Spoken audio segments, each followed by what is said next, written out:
va voir aujourd'hui la Halachot. On va finir Bezrat Hashem Yitbarach aujourd'hui. On va finir le chapitre de la vengeance, d'accord? Et on va rentrer Bezrat Hashem donc demain, j'espère, dans le chapitre 5, donc dans les lois sur le pardon. Comment ça fonctionne? Hyper intéressant. Comment se faire pardonner, comment demander pardon, etc. Donc aujourd'hui, pour finir, euh, la halakha, c'est la suivante. Quand un homme maintenant, il est poursuivi par quelqu'un, d'accord? Il y a quelqu'un qui s'acharne sur lui, qui cherche la personne à se venger pour le bien dans un cadre positif. Quand on dit se venger, ça veut dire que la personne, elle fait du mal à quelqu'un, elle cherche à le nuire.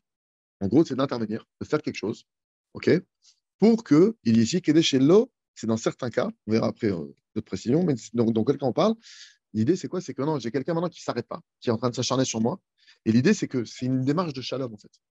L'idée, c'est que moi, je ne veux pas que cette personne, elle continue maintenant et qu'elle ça prenne d'autres proportions, qu'elle va s'attaquer peut-être à d'autres personnes. Elle va peut-être maintenant ne pas me lâcher tant que je ne vais pas dire, oh, stop, elle va pas s'arrêter. Donc, dans ce cas-là, il peut y avoir de quoi autoriser de se venger avec une utilité, c'est-à-dire de faire quelque chose où je tape du poing, où je vais faire une action contre cette personne pour lui mettre un holà. Mais cependant, il faut faire très attention que cette vengeance-là, que cette action que je vais faire contre cette personne ne soit pas pour me venger du passé. C'est-à-dire que c'est uniquement, c'est uniquement, ça ne sera permis que si maintenant mon intention, c'est pour le nom du ciel, parce que je veux qu'il y ait du shalom. Et dans ce cas-là, dans cette personne-là, pour lui faire du shalom, c'est de mettre maintenant un guéder, de mettre une barrière pour que la brèche qu'il a brisée me concernant, ça s'arrête. Et pour que dans le futur, je n'ai plus de problème avec lui. D'accord? Donc c'est ça l'idée. OK? Ou Mikevan, chez Aïnian, Mourkav, puisque ce sujet-là, comme vous le comprenez, il est très complexe. Et chaque petit détail peut changer toute la halakha d'un bout à l'autre. Chaz Veshalom, comme on l'a dit plusieurs fois, de s'appuyer sur sa propre compréhension sans avoir l'avis d'un Rav. Mumche, un Rav spécialisé dans ce genre de cas, pour recevoir sa directive, ses directions de manière claire et savoir comment me comporter. D'accord? Donc, encore une fois, je le dis, je ne le redirai pas assez. Toute la halachot qu'on Madame la Chavero, c'est pour nous éveiller sur le sujet. Si vous avez des cas pratiques et concrets, vous appelez notre service à l'ORAV de joie de vivre, question à rabbin, ou si vous avez d'autres services, peu importe, hein, ce n'est pas forcément d'aller chez nous le but, mais en tout cas, le but, c'est qu'on étudie pour comprendre qu'il y a peut-être quelque chose à demander. Des fois, il y a des choses qu'on s'est permis, qu'on s'autorise à faire. C'est un grand problème de le faire. Comme on a vu, le simple fait de garder de la haine dans son cœur, c'est une transgression de la Torah. Et comme il y a des choses qu'on s'est peut-être interdit de faire, on pensait qu'on n'avait pas le droit, et peut-être qu'il y a lieu de faire quelque chose. C'est peut-être quelqu'un aujourd'hui qui subit des nuisances de quelqu'un et qui se dit je laisse faire, je laisse faire, je laisse faire, et que peut-être non. Là, c'est en train de prendre trop de proportions, il faudra agir, peut-être. Donc voilà, il faut vérifier. Et au passage, ça me fait penser à une question que Rarouche avait posée concernant Yaakov Avinu. On voit qu'Yaakov Avinu, la seule fois où il s'est énervé, entre guillemets, c'est pas vraiment énervé, parce que c'est sûr de s'énerver, que c'est un sadique Gamour, il a fait semblant de s'énerver, c'est quand il a quitté la maison de chez Lavan, il s'est enfui de chez Lavan, Lavan il l'a rattrapé, et Lavan il a fouillé toutes ses affaires. Lavan il a demandé, il a dit, je te suspecte de vol, je fouille tout, il est rentré dans... Et c'est écrit qu'il a touché tous ses kélim, c'est-à-dire qu'il a regardé, imagine, tu as 1000 objets, Lavan a regardé les 1000, il a tout, c'est-à-dire, imagine le niveau de patience qu'il faut de supporter quelqu'un qui rentre chez toi, qui scrute tous tes trucs. Et là, Yaakov, après ça, il s'est énervé. Le Ravouch, il a expliqué justement que Yaakov, quand il s'est énervé, encore une fois, c'était extérieurement. Ok. Et c'était quoi le but? Il dit pourquoi est-ce que Yaakov il s'est énervé? Le Rav il dit Hachem m'a éclairé, non, avec des doutes. Bref, je ne sais pas d'où le Rav il a, j'ai pas la source, mais le Rav il l'a dit en tout cas, parce qu'en fait, il a voulu mettre un hola à Lavan. C'est qu'en fait, Lavan, c'est pas seulement qu'un hola, c'est que Lavan, pour lui, il n'aurait pas pu comprendre que quelqu'un maintenant, tu lui fais autant de mal, il ne réagit pas. Donc il a dit, Jacob, il a fait un truc, entre guillemets, dans sa norme à lui, pour que ça y est, pour qu'il ait un stop, pour que ça le. Hop, c'est bon. Tu vois, pour que ça le calme et pour que ça fasse quelque chose. Donc on va ça avec Jacob avec nous. Mais encore une fois, nous, on n'est pas Jacob avec nous, donc on demande un. Alors, petite histoire qui ramène ici, avant d'arriver à la dernière lacha du chapitre. Yossele, Yossele, Ouyelet Gavoa, c'est un élève qui est grand et qui est fort. Il a un bon cœur et toujours il est souriant. Il y a des enfants dans la classe, d'accord, qui ont prêté attention sur le fait qu'il se blessait très rapidement, c'est-à-dire qu'il était, comment dire, euh, très sensible, il se vexait très rapidement, d'accord, sur un sujet particulier. Ils ont vu qu'il y avait un sujet qui le blessait, voilà, qui faisait de la peine, en particulier. Et eux, maintenant, et eux, ils adorent maintenant prendre ce sujet-là qui fait de la peine à ECV et le faire souffrir. Et des fois, d'accord? Amnigraim, les tigrat yadaim, ça leur arrive d'arriver jusqu'aux mains, d'accord? Avec Yoselé, dans leur jeu, ils en arrivent jusqu'aux mains. Aviv chez Yoselé, Isbir, Livno, Kaman et Kodot. Le père de Yoselé, il lui a expliqué plusieurs points. Premier point, Mutar lo lagen alatzmo, tu as le droit de te défendre. Gag madavar karour bekintu razulat o beakato, même si la chose maintenant, elle va entraîner que la personne, tu vas devoir, entre guillemets, peut-être la bousculer ou la frapper. D'accord? Si c'est pour te défendre, tu as le droit de te défendre. OK? Deuxième point, Kol od libo cham me amariva lo yashimu oto imu meshiv laem bekintruim o makot. Tant que maintenant, il est en train de réagir parce que son cœur, il brûle de la souffrance qu'ils lui ont fait vivre, etc. Et que lui, maintenant, du coup, c'est dans ce cadre-là qu'il a rendu, qu'il s'est battu, etc. OK? Il ne sera pas inculpé, entre guillemets, du ciel pour ce qui s'est battu avec eux, etc. OK? Parce qu'encore une fois, je suis pas en train, là, on n'est pas en train de dire que euh, c'est bon, on peut frapper tout le monde, Khadesh Shalom. On parle d'un cas, le type, il se fait agresser, déjà, tu as le droit de te défendre. Et maintenant, tu peux me dire, oui, mais maintenant, je me suis défendu, mais au final, voilà, papa, je me suis défendu, mais j'ai fait ci, j'ai fait ça. Est-ce que maintenant, je me suis pas, est-ce que j'ai transgressé l'interdit de se venger? Est-ce que j'ai transgressé l'interdit d'aimer tuer ton prochain comme toi? C'est des questions claires. Est-ce que maintenant, j'ai transgressé la Torah? Et on te dit, lui, il te dit, tu n'auras pas, dans ce cas-là, ou c'est parce que tu as, répondu, parce que ça y est, on t'a mis, ils t'ont mis dans l'état, tu seras pas, du ciel, tu n'auras pas ce problème-là.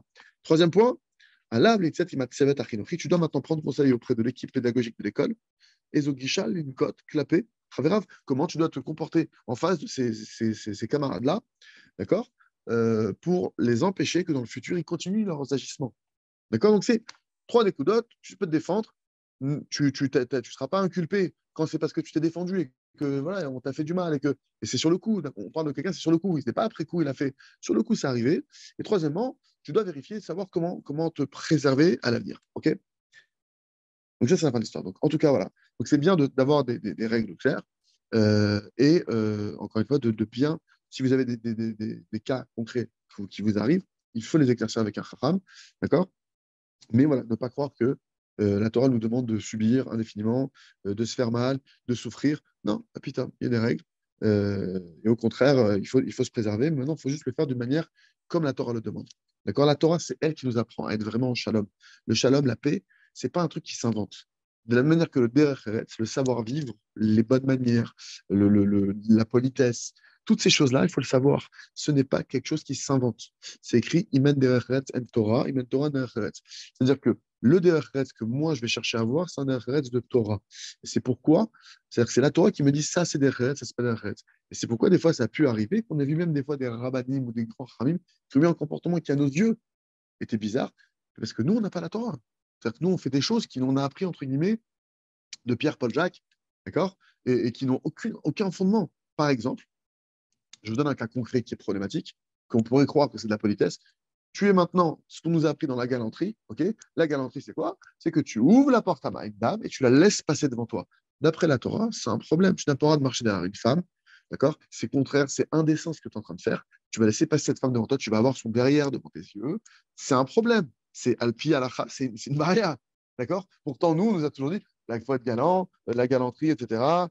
Truc. Et en plus, cette galanterie-là, au passage, je crois qu'elle vient des Romains. Les Romains qui profitaient de faire ça pour vraiment, entre guillemets, euh, mater, sculpter, analyser les femmes. J'emploie les mots que c'était dans ce cadre-là qu'ils l'ont fait. D'accord? Donc moi, je me retrouve, entre guillemets, à perpétuer une coutume soi-disant de la politesse qui ont été mis en place par des gens qui étaient pervers. Mais c'est la Torah. Et la Torah, par exemple, derrière ta propre femme, tu ne marches pas derrière ta propre femme. C'est écrit dans la Gemara, c'est Darkei Morim, c'est le chemin des Morim, c'est un chemin qui n'est pas juif, on ne marche pas derrière une femme. Alors comment tu fais dans la rue? Non, ok, tu te dépêches, tu trucs, tu esquives, mais c'est derrière Eretz. Non, tu dis, mais c'est ma femme, je fais ce que je veux, arrêtez d'exagérer. C'est la Torah qui te dit ce qui est exagéré, ce qui n'est pas exagéré. Si c'est toi le baromètre de ta politesse, de ton derech eretz, de ton exagération, alors ok, donc tu as déjà compris pourquoi tu as des problèmes dans ta vie. Ok? Et nous, ce qu'on veut, on veut le Gan Eden sur terre. Alors, on écoute ce que notre famille dit. Alors, on continue derrière la moi, je m'attends au Benyan la Shonara, les toilettes, elles l'attirent blika matnaïm. On va dire de la manière que dans la Shonara, on ne permettra pas de dire du Lachonara, c'est-à-dire de dire une parole péjorative sur quelqu'un s'il n'y a pas des conditions bien précises qui sont remplies. D'accord? À savoir s'il y a une utilité. Enfin, il y a plein de. C'est dans la qui sont précises, mais il y a certains cas qui sont très rares et très minimes où on peut maintenant dire à quelqu'un une information péjorative sur une autre personne dans un cadre particulier. De la même manière, chez nous, d'accord? c'est pareil. C'est-à-dire que dans le cadre de rendre, entre guillemets, le mal qu'on t'a fait, d'agir, etc., il y a certaines conditions dans certains cas.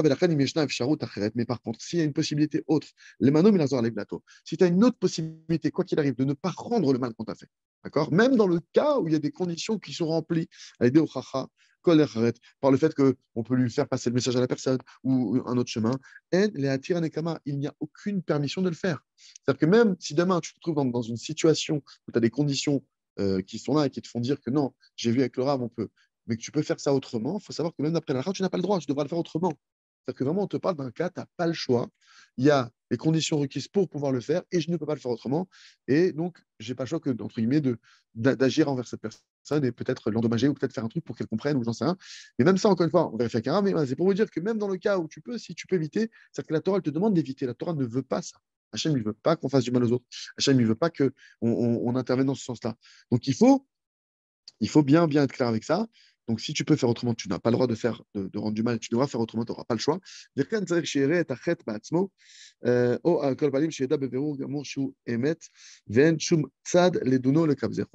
Donc, tu dois voir maintenant, euh, euh, voir la faute toi-même. Voilà. Et même dans le cas, donc, il dit, tu dois être clair que quand tu dois agir envers une personne, entre guillemets, qui te fait du mal, il faut que tu sois clair qu'on ne parle pas d'une rumeur. Tu n'es pas sur un j'ai entendu dire ou j'ai deviné de ses paroles. Non, c'est clair pour toi que la personne elle a fait une faute envers toi. C'est clair, c'est clair et net, pas un truc qui porte à interprétation. C'est clair, c'est direct, d'accord? Ou alors que tu sais de manière claire qu'il n'y a pas de quoi juger cette personne du bon côté. Là, c'est vraiment vrai, elle est en train de faire quelque chose qui est, voilà, la personne, c'est clair et net, c'est prouvé. OK? Et tu dois donc évidemment donc, être sûr que la personne, donc, vraiment, elle est en train de faire quelque chose contre moi, etc., contre toi, etc. Tu dois vérifier maintenant si d'après la Torah, est-ce qu'on a le droit maintenant de rendre quelque chose, de rendre l'appareil dans ce cas présent, vérifier véritablement. Et même en admettant maintenant que la personne vraiment, c'est clair qu'elle veut faire du mal, c'est clair que j'ai vérifié d'après avec le rap, on a vérifié tout le cas, j'ai le droit d'intervenir dans ce cas-là. Il précise ici encore une autre mise en garde à celui qui va maintenant donc rendre le mal, faire du mal dans ce cas-là précisément, de ne pas rajouter un coût supplémentaire ou une humiliation plus que ce qui est nécessaire. Parce qu'évidemment, tu rendras des comptes.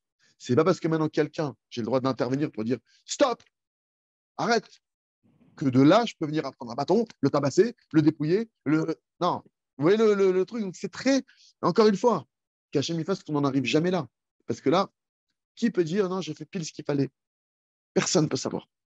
Donc, Bezrat Hachem, qu'on n'en arrive jamais là. Et après, ils finissent comme dans le chapitre en nous disant, et parce que c'est ça qu'il faut retenir, Amavir al midotav, celui maintenant qui est prêt à laisser passer, celui qui est prêt à, entre guillemets, voilà, les gens ce qu'ils m'ont fait, je suis prêt à pardonner, etc. Ma'avirim lo al kol pshav. Alors, si toi, tu pardonnes les fautes des autres, on te pardonnera tes propres fautes. Chazak, merci Hachem, qu'on a fini le 4e chapitre du livre Madame Lafavero.